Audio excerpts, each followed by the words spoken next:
तरवळणारा मातीचा सुगंध, दाट धुक्याच्या मिठीत हरवलेली सह्याद्रीची रांग, जणू निसर्गाने हरित शुभ्र शालू पांघरून साजशृंगार केलेली. टपटप झेलणाऱ्या सरी, कधी संथ, कधी रेंगळणारा धुंद वारा आणि अधूनमधून गडगडणाऱ्या आकाशाचा आवाज, निसर्गाचा एक अद्भुत गोज.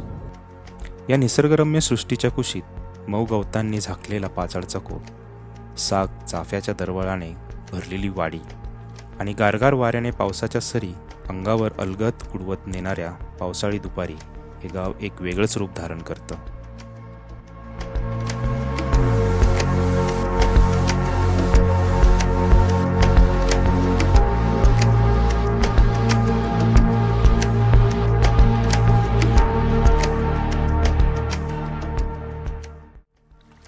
डोंगर कपारीतून झरझरत कोसळणारे धबधबे, काळ्याभोर दगडांवर नांदणारी शुभ्र फेसाळधार, झुळझुळ वाहणारी काळनदी आणि हिरव्या गवताचा मखमाली गालीच्या पसरवलेली भातशेती, हे दृश्य म्हणजे स्वप्नवत.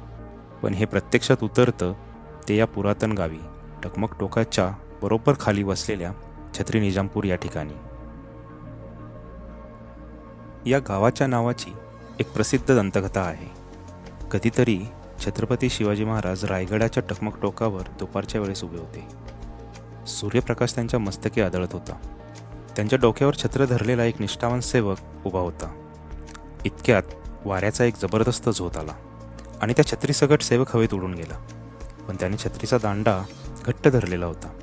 वारा शांबल्यानंतर तो सेवक अलगद खाली उतरला आणि तो उतरला ते छत्री निजामपुरातच.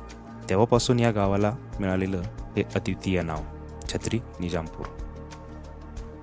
आजही या गावात फिरताना सरींमध्ये चिंब भिजत एखाद्या झाडाखाली उभं राहून ही गोष्ट ऐकली की क्षणात आपण त्या काळात जातो, जिथे काळ, पाऊस आणि इतिहास एकत्र मिसळलेत, जिथे प्रत्येक वाट, प्रत्येक झाड आणि प्रत्येक थेंब छत्रपतींच्या स्मृती जपतोय, शब्दांशिवाय शांतपणे, अभिमानाने.